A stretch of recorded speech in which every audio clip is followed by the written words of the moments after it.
오늘 은혜 받으실 말씀은 마태복음 17장 24절에서 27절까지 말씀입니다. 마태복음 17장 24절부터 27절까지 말씀을 다 같이 봉독하겠습니다.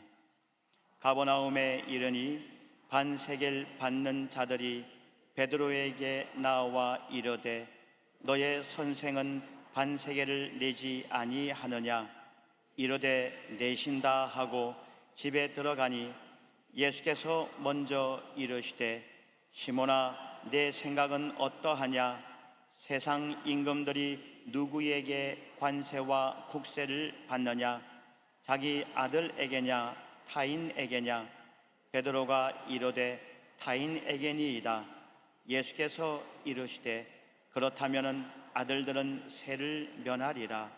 그러나 우리가 그들이 실족하지 않게 하기 위하여 내가 바다에 가서 낚시를 던져 먼저 오르는 고기를 가져 입을 열면 돈 한 세겔을 얻을 것이니 가져다가 나와 너를 위하여 주라 하시니라. 아멘. 할렐루야. 성찬주일 주일 저녁 예배에 오신 주의 성도 여러분 진심으로 또 환영하고 축복합니다. 잠깐 기도하겠습니다. 하나님 아버지, 부족한 종이 말씀을 들었습니다. 인간적인 그 어떤 것들 십자가 뒤로 감춰주시고 오로지 주의 말씀만 증거할 수 있도록 그 말씀의 도구로 삼아 주시옵소서. 믿고 감사드리며 예수님의 이름으로 기도드립니다. 아멘. 실수를 축복으로 바꾸시는 하나님, 이와 같은 제목으로 함께 하나님의 은혜의 말씀을 나누겠습니다. 실수를 축복으로 바꾸시는 하나님. 제가 대학교 1학년 때 휴대용 카세트 플레이어를 사려고 용산 전자상가에 간 적이 있습니다. 가기 전에 몇 가지 주의와 당부를 들었습니다. 절대로 사고 싶은 것들을 정확하게 정해놓고 또 모델과 가격대를 정확하게 정해놓고 가라. 그리고 절대로 정신 흐트리면 안 된다. 전철을 타고 용산 전자상가에 내렸습니다. 내려서 이렇게 지나가고 있는데 여기저기서 자꾸 불러요. 좋은 물건이 또 찾는 것들이 있으니 이 가게로 오라는 겁니다. 그런데 한 가게에서 어이 학생, 여기 최신 휴대용 카세트 플레이어가 나왔는데 정말 괜찮은 가격에 나왔으니 와서 보라는 거예요. 깜짝 놀랐어요. 저는 제가 휴대용 카세트 플레이어 산다고 말 안 했거든요. 근데 그거 어떻게 알았을까요? 어느 순간인가 제가 그쪽 가게로 들어가고 있더라고요. 정신을 딱 차리고 보니까 전철을 타고 있는데 제 손에 카세트가 하나 들려있고 집에 가는 길이었어요. 집에 가서 봤더니 야, 이거 내 진짜 잘 샀다 했거든요. 집에 가서 봤더니 이름도 없는 그야말로 소위 요즘 말하는 허접한 제품 하나를 떡하니 비싼 가격에 사온 거예요. 아차, 속았구나. 큰일, 정신 바짝 차리라고 그랬는데 또 속지. 그런 생각을 했습니다. 실수. 왜 자꾸 나는 실수만 하지? 이런 생각을 하고 있는데 그 카세트를 정말 6개월밖에 못 썼어요. 6개월쯤 지나니까 고장이 나버리더라고요. 쓸 때마다 얼마나 화가 나든지. 그리고 그걸 볼 때마다 자존감이 확 떨어지는 거예요. 너는 그렇게 실수하지 말라니까 실수한. 근데 저는 오늘 본문 말씀 보니까 비단 저만 실수하는 건 아니더라고요. 예수님의 수제자인 베드로도 큰 실수를 하더라고요. 저는 이 말씀을 보고 큰 위로함을 받았는데 주님께서 베드로의 실수를 그야말로 축복으로 바꾸시는 놀라운 장면을 통해서 내가 실수를 해도 주님만 붙잡고 있으면 축복으로 바꿀 수 있겠구나 라는 큰 은혜를 받았어요. 그래서 오늘 함께 베드로를 통해서 그 실수를 어떻게 만회를 하고 오히려 축복으로 바꾸시는지에 대해서 말씀을 통해서 몇 가지 살펴보겠습니다. 여러분 성도님들, 성도님들도 그렇고 많은 사람들이 실수를 합니다. 아마 제가 실수했던 건 뭔가 욕심이었던 것 같아요. 적은 가격에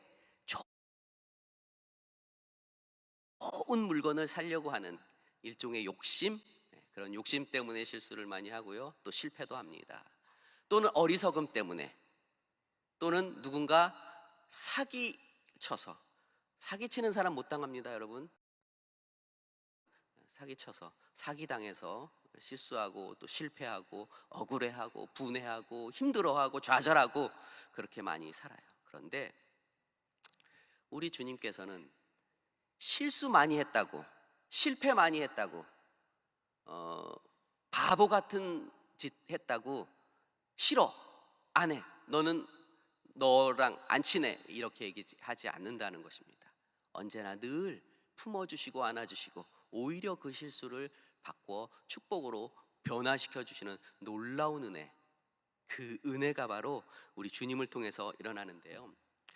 베드로가 자신의 동네인 가버나움에서 이렇게 돌아다니고 있었습니다. 그러다가 갑자기 저기 옆에서 세무 직원이 베드로를 본 거예요. 아, 이때다. 그래서 잽싸게 냅다 쫓아가가지고 베드로에게 얘기합니다.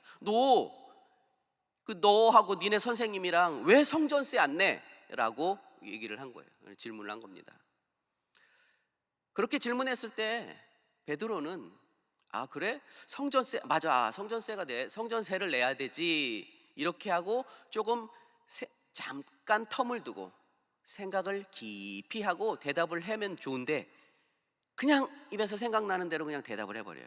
낸다, 낼 거다, 우리 선생님도 낸다, 그러니까 예수님도 낼 거다, 이렇게 얘기를 해버린 거예요. 예수님께서는 낸다 하는데 안 된다 말씀 안 하셨거든요.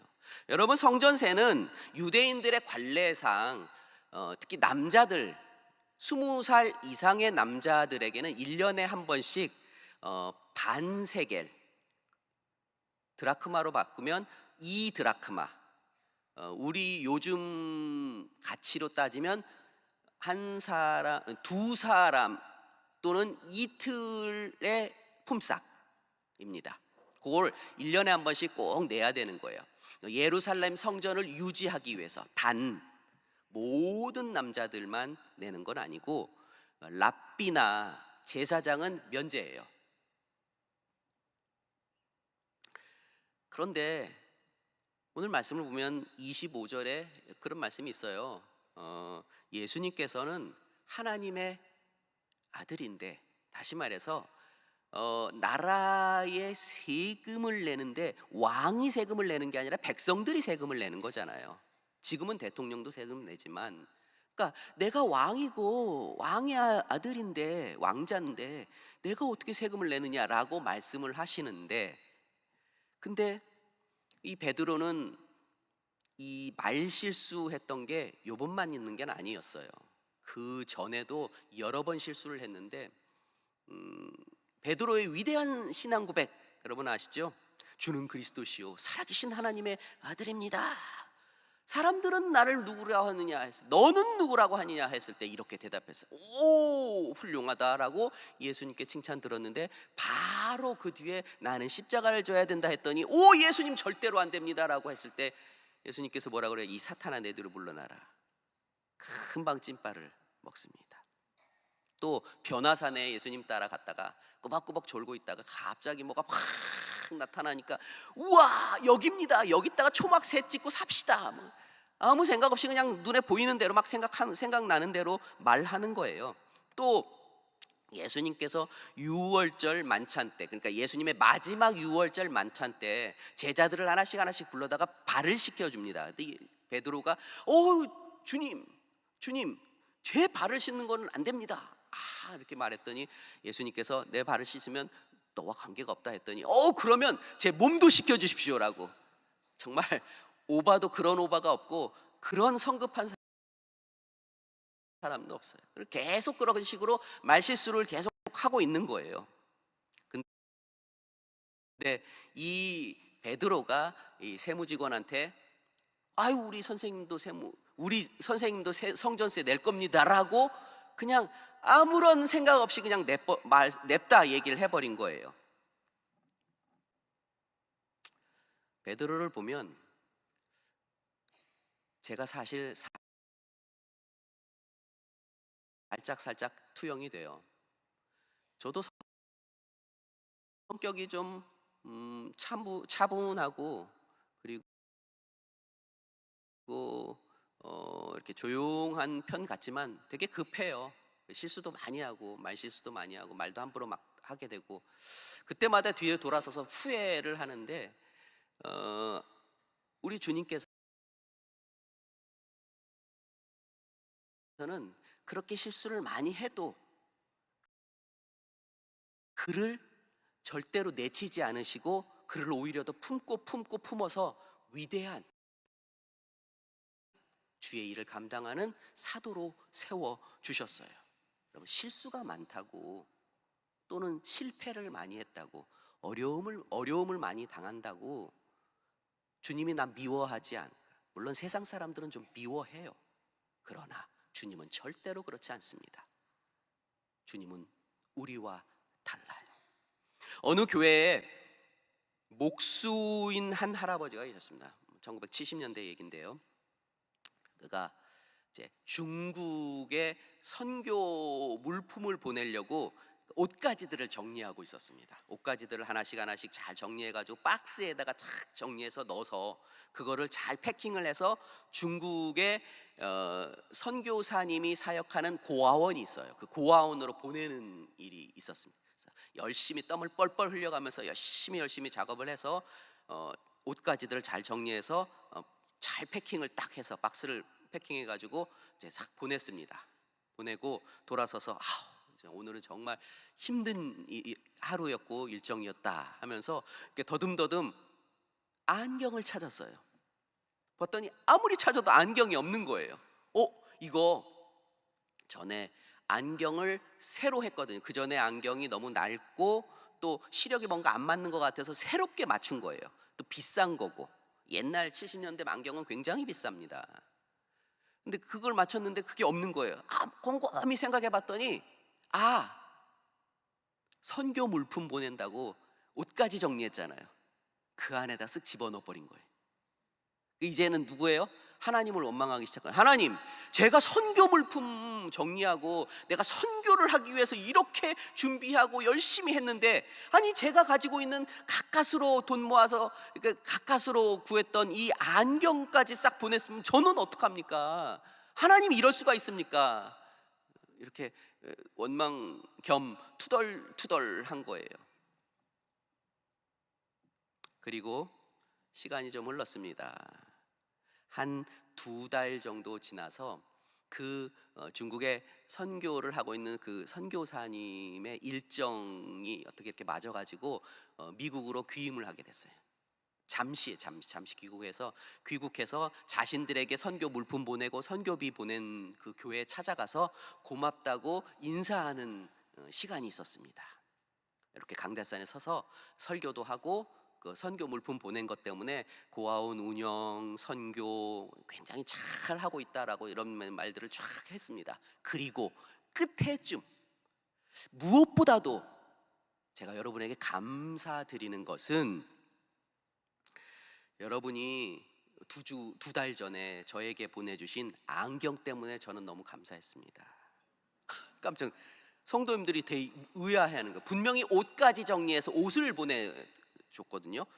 근데 그게 어떻게 된 일인가 하면, 그 이제 선교사님 선교 사역하는데 공산당 공안들이 들이닥쳐가지고 완장판을 만들었어요. 다 부시고 다 없애고, 그런 와중에 선교사님이 쓰고 있던 안경이 떨어지고 그 박살이 나버린 거예요. 근데 선교사님은 이 시력이 나쁘기 때문에 안경이 없으면 볼 수가 없어요. 잘 안 보여요. 그리고 거기다가 잘 안 보이기 때문에 두통으로 무슨 일을 감당하지 못하는 그런 상황이 돼버리는 거예요. 그래서 선교사님과 옆에 있는 동역자들과 함께 기도를 했어요. 하나님, 이 중국 땅에서는 안경을 어떻게, 돈이 있어도 구할 수 없는 곳이거든요. 그러니까 하나님이 안경이 꼭 필요한데 지금 어떻게 합니까 하고, 하나님 안경을 주십시오라고 계속 기도를 하고 있었대요. 그런데 마침 옷박스가 도착했는데 쫙 하고 열어봤더니 맨 위에 안경이 떡하니 있었던 거예요.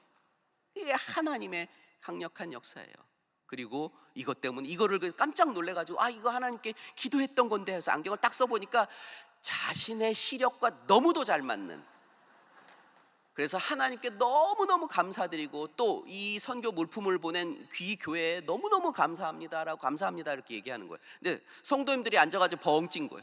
이상하다, 우리는 안경을 보낸진 않았는데 했는데 저 뒤에 쭈그리고 앉아있던 목수 할아버지가 눈물을 질질 흘리면서 하나님, 저의 실수를 쓰셨군요.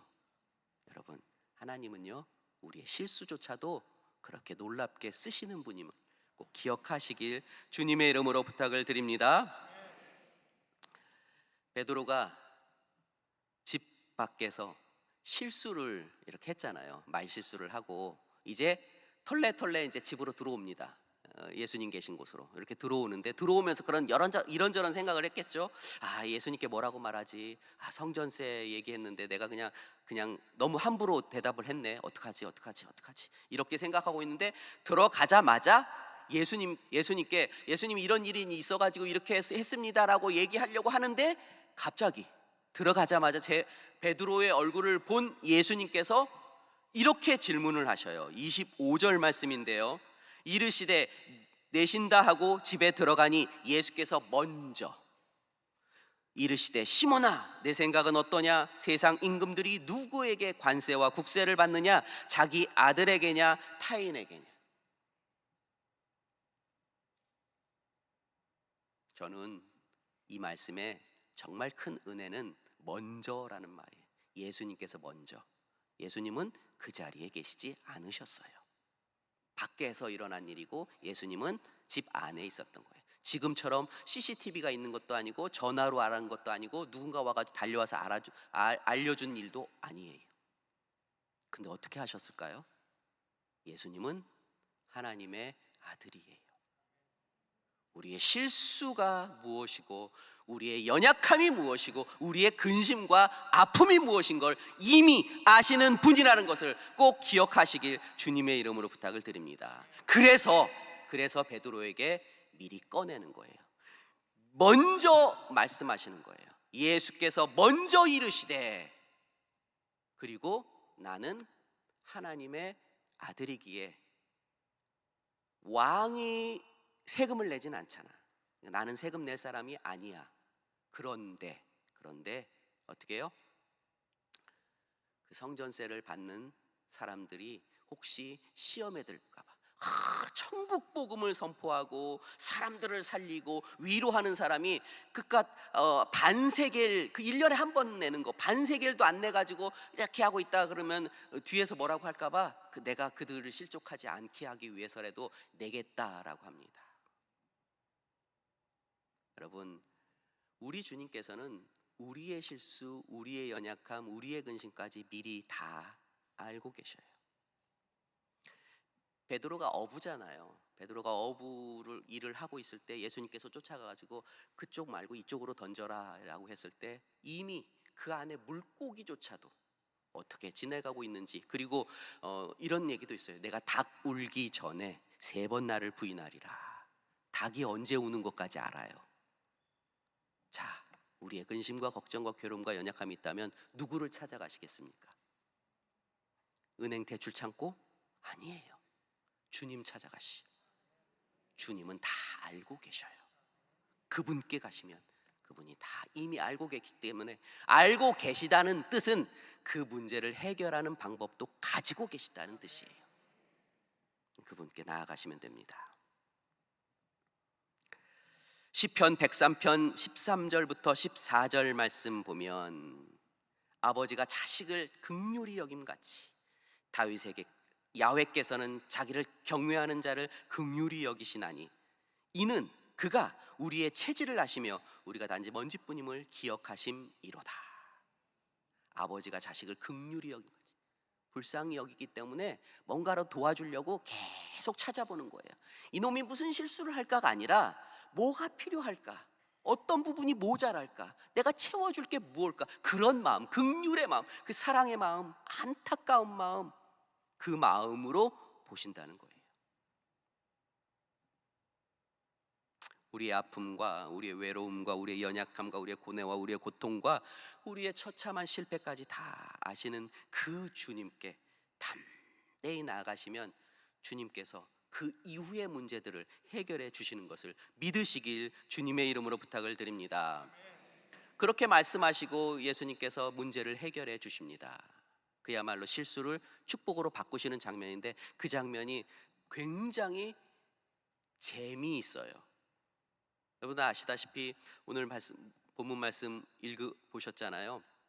갈릴리 호수 가서 낚싯대를 들이우면 첫 번째 잡히는 물고기가 있을 텐데 그 물고기 입을 열어봐라.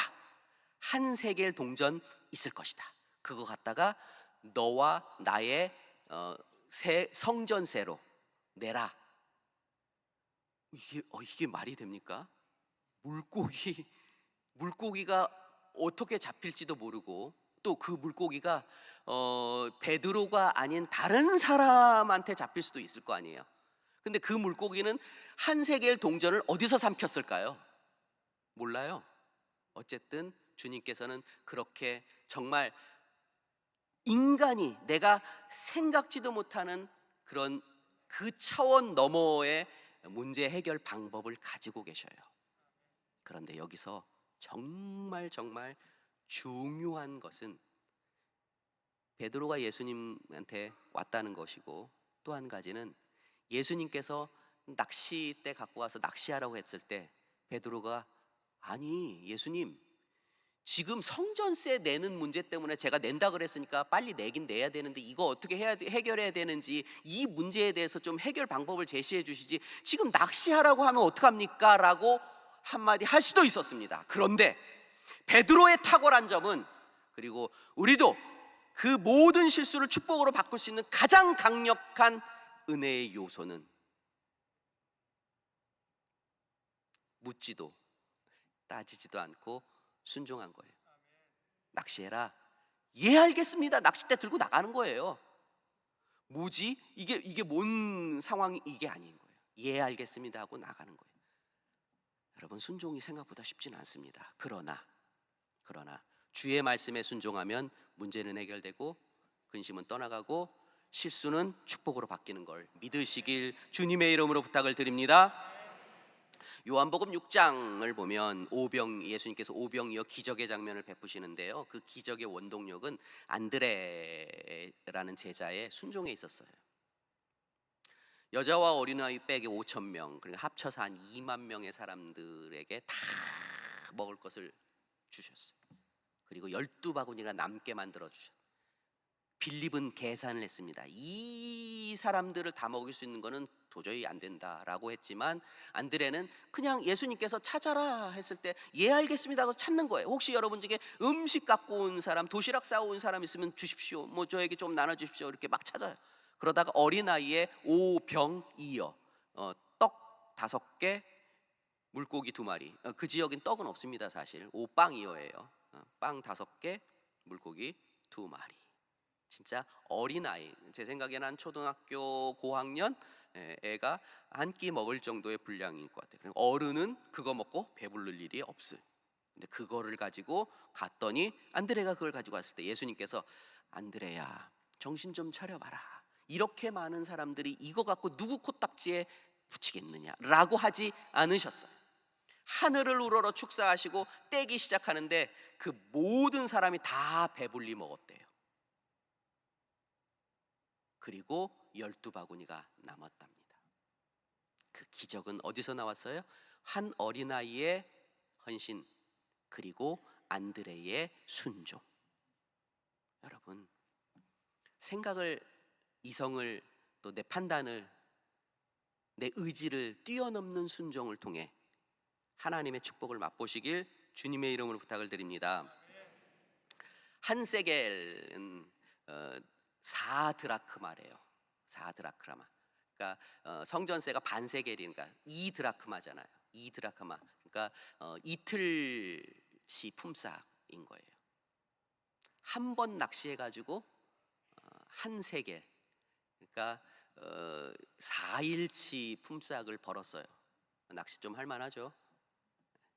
하나님께서는 축복하면 그렇게 생각지도 못한 놀라운 축복과 은혜로 넘쳐나게 해주시는 것을 믿으시길 주님의 이름으로 부탁을 드립니다. 여러분, 문제는 나에게 있어도 해답은 주님께 있습니다. 실수는 베드로가 했지만 해결은 주님이 해 주십니다. 오늘 이 기적의 메시지를 통해서 베드로에게 하고 싶은 말은, 베드로야, 너의 잦은 실수에도 불구하고 나는 너를 끝까지 돌아보고 너를 반드시 회복시키고 너를 크게 사용할 거야. 이것이 베드로를 향한 예수님의 목적, 사랑의 마음이었어요. 여러분, 오늘도 베드로에게 주셨던 그 기적의 은혜를 베푸셨던 예수님은 지금도 동일하게 살아계셔요. 그리고 그 주님께 순종을 드릴 때 이것보다 더 큰 은혜와 축복으로도 가득 채워주시는 것을 믿으시길 주님의 이름으로 부탁을 드립니다. 여러분, 세상에 완전 무결한 사람이 어디 있습니까? 저는 실수가 좀 잦다고 해도 실수가 없는 사람도 거의 없는 거지 아예 없이 살지는 못해요. 그리고 실패가 거의 없는 거지 아예 실패 없이 살지는 못합니다. 그럴 때마다 실망하고 좌절하고 나자빠지면 이 땅에서 살 수가 없어요. 그러나 우리가 그렇게 실망하고 좌절하고 넘어지지 않는 것은 주님께로만 다가가면, 주님께 나아가면 주님께서 그 이후의 것들을 해결해 주신다는 것을 꼭 기억하시길 주님의 이름으로 부탁을 드립니다. 비록 내가 실수하였다 하더라도 여전히 주님 말 믿고 따르면 거기에 반드시 주님의 해답이 있다는 사실. 옛날 어떤 비누 공장에서 비누 공장을 운영하는 한 중년 남성이 있었습니다. 회사가 굉장히 어려웠어요. 그럼에도 불구하고 열심히 11조를 드렸습니다. 신앙으로 어떻게든 해보려고 애쓰는데 도저히 일어날 기미가 보이지 않아요. 그러던 어느 날 그 공장의 직원이 실수를 했습니다. 기계를 너무 오래 돌렸어요. 비누를 만드는 기계를 너무 오래 돌리는 바람에 비누가 그만 물에 둥둥 뜨게 된 거예요. 완전히 실수하고 실패했어요. 혼을 내고 어떻게 그 모든 그 자재라든가 다 뭐 완전 손해잖아요. 그런데 그 모습을 딱 보더니 갑자기 그런 생각이 딱 떠올랐어요. 아, 어차피 비누는 욕실에서 사용하잖아. 욕실에서 사용하면 물에 뜨는 게 훨씬 낫지 않을까? 이런 마음이 들었어요. 그래서 그거를 그대로 포장을 해서 팔았습니다. 아이보리 비누. 여러분 아시죠? 그 아이보리 비누가 탄생한 이유예요. 하나님께서 어려운 상황 속에서도 11조 하면서 신앙으로 믿음으로 뭔가를 해보려고 애쓰는 사람에게 직원의 실수를 통해서 놀라운 축복의 은혜를 통해 문을 열어주신 것을 믿으시길 주님의 이름으로 부탁을 드립니다. 그 사람이 할레이 프록터예요. 그리고 미국 신시내티에 있는 프록터 앤 갬블 회사의 설립자입니다. 사랑하는 성도 여러분, 우리는 과거 실패 경험에 얽매이지 말고 꿋꿋하게 앞을 향해 나아가는 자가 되시며 모든 것을 알고 계시는 주님께 나오시고 그 말씀에 순종하고 끝까지 믿고 따라가시길. 혹시 내가 생각하고 내가 판단하기에 뭔가 아닌 것 같다 해도 무조건 믿고 따라갈 때 하나님께서 하나님의 방법으로 변화시켜 주시고 축복으로 은혜로 바꿔주시는 놀라운 역사들을 경험하며 살아가시길 주님의 이름으로 축원합니다. 지금의 실패는 마지막이 아닙니다. 주님께 나왔을 때 더 놀라운 축복의 시작인 것을 꼭 믿으시길 주님의 이름으로 부탁드립니다. 하나님 아버지 감사합니다. 하나님, 우리는 실수하고 실패 많이 하는데 그 일로 인해서 항상 좌절하고 실망하면 우리가 어떻게 살아갈 수 있겠습니까? 실수 많이 하고 실패 많이 해도 싫다 하지 않으시고 부끄러워하지 않으시고 그저 품어주시고 안아주시는 그 주님께로 나아가 주님이 주시는 해결 방법들을 붙잡고 다시 한번 축복과 은혜로 거듭나는 저희들 되게 하여 주시옵소서.